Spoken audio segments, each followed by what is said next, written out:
اعوذ باللہ السمیع العلیم من الشیطان الرجیم، بسم اللہ الرحمن الرحیم۔ معزز سامعین، میں ڈاکٹر حسن جمیل سندھو آپ سے مخاطب ہوں۔ آج میں انشاءاللہ تعالیٰ آپ سے سورہ الشعرا کی مختصر تفسیر بیان کروں گا۔ اس سورہ مبارکہ میں ابتدائی آیات میں اللہ رب العزت نے اپنے نبی پاک حضرت محمد صلی اللہ علیہ وآلہ وسلم کو تسلی دی ہے۔ آپ صلی اللہ علیہ وسلم اپنی قوم کے لیے بہت پریشان رہا کرتے تھے، متفکر تھے کہ آپ ان کو اللہ کا پیغام پہنچاتے تھے لیکن وہ اس کا مذاق اڑاتے تھے اور ایمان نہیں لاتے تھے۔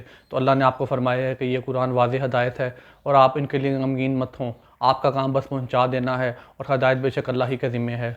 اور اگلی آیات میں اللہ رب العزت نے حضرت موسیٰ کا واقعہ بیان فرمایا ہے کہ اللہ تعالیٰ نے حضرت موسیٰ اور ان کے بھائی حضرت ہارون کو حکم دیا کہ آپ فرعون کے پاس جائیے اور اسے ایک سچے رب پر ایمان لانے کی دعوت دیجیے اور اسے بتائیے کہ وہ بے شمار معبودوں کی پرستش کرتا ہے، جو کہ غلط بات ہے۔ اسے چاہیے کہ ایک سچے رب پر ایمان لائے اور اس کی ہی عبادت کرے۔ حضرت موسیٰ علیہ السلام اللہ کے حکم سے فرعون کے دربار میں گئے اور اس کو جا کر اللہ تعالیٰ کا پیغام پہنچایا تو فرعون غضبناک ہو گیا اور کہنے لگا کہ کیا میں نے تمہیں اپنے محل میں جگہ نہیں دی تھی، میں نہیں تمہیں پال پوس کر بڑا نہیں کیا؟ تو حضرت موسیٰ نے کہا کہ بے شک اللہ تعالیٰ نے مجھے ہدایت دے دی ہے، مجھے نبوت سرفراز کی ہے، تو تمہیں چاہیے کہ تم ایک اللہ پر ایمان لے آؤ۔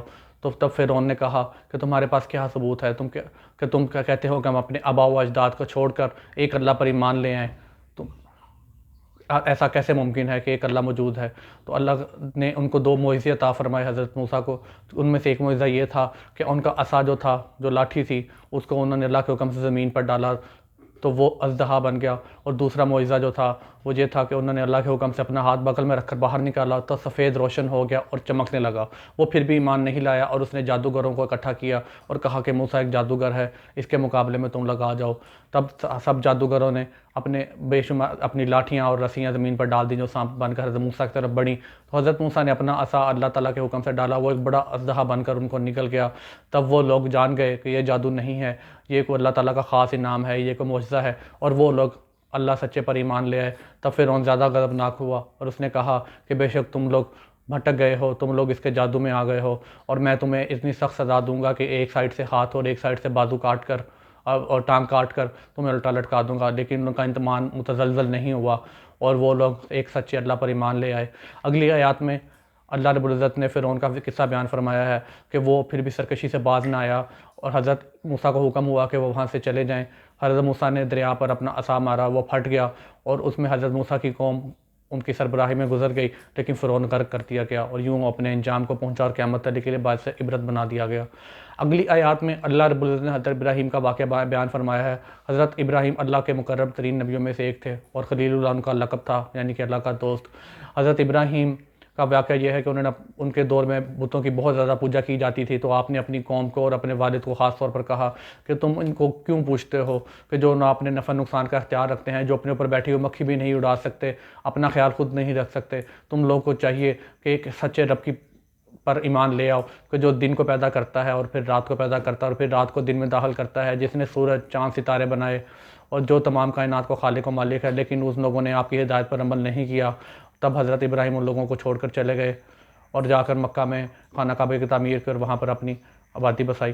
اسی طرح اگلے آیات میں اللہ رب العزت نے حضرت ہود کا واقعہ بیان فرمایا ہے، حضرت صالح کا واقعہ بیان فرمایا ہے، حضرت نوح کا واقعہ بیان فرمایا ہے۔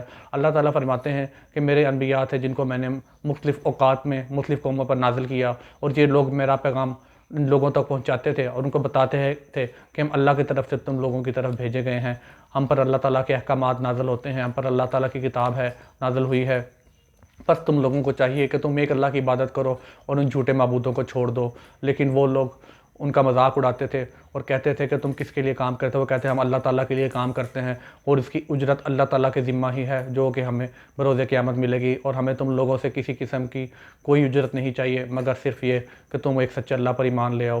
لیکن وہ لوگ تمام انبیاء کو جھٹلاتے تھے، اللہ کی بتائے ہوئے احکامات کا مذاق اڑاتے تھے، اور بتدریج ان سب پر عذاب نازل ہوا۔ کسی پر پتھروں کا عذاب نازل ہوا، جیسا کہ حضرت لوط کی قوم تھی، ان کی بستی الٹا دی گئی، پتھروں کی بارش ہوئی۔ حضرت ہود کی قوم جو تھی ان پہ پہاڑوں میں چیخ کا عذاب نازل ہوا، کچھ قوموں پہ زلزلہ آیا، اور حضرت نوح کی جو قوم تھی اس پہ بارش کا عذاب نازل ہوا اور سیلاب میں سارے بہہ گئے۔ حتیٰ کہ ان کے جو قریبی اقربا تھے، حضرت نوح کا بیٹا اور حضرت لوط کی جو بیوی تھی، وہ بھی چونکہ آپ پر ایمان نہیں لائے تھے تو ان کو بھی اللہ تعالیٰ نے عذاب میں غرق کر دیا۔ اور اس طرح اللہ تعالیٰ بتاتے ہیں کہ رشتہ داری کسی کے کام نہیں آئے گی، اور جو لوگ صرف سچے اللہ پر ایمان لائیں گے صرف وہی لوگ ہیں جو بروز قیامت اللہ کے عرش کے سائے تلے ہوں گے، جنت میں داخل کیے جائیں گے۔ اللہ رب العزت فرماتے ہیں کہ میں نے اس قرآن کو عربی زبان میں نازل کیا ہے تاکہ تم لوگ اس کو آسانی سے سمجھ سکو، ٹھہرا کر تھوڑا تھوڑا کر کے نازل کیا ہے تاکہ تم لوگ اس کو یاد کر سکو۔ اس میں تمام احکامات کو میں نے واضح طور پر کھول کھول کر بیان کر دیا ہے تاکہ تم لوگ دین اسلام میں سچے طور پر داخل ہو جاؤ اور مکمل طور پر داخل ہو جاؤ۔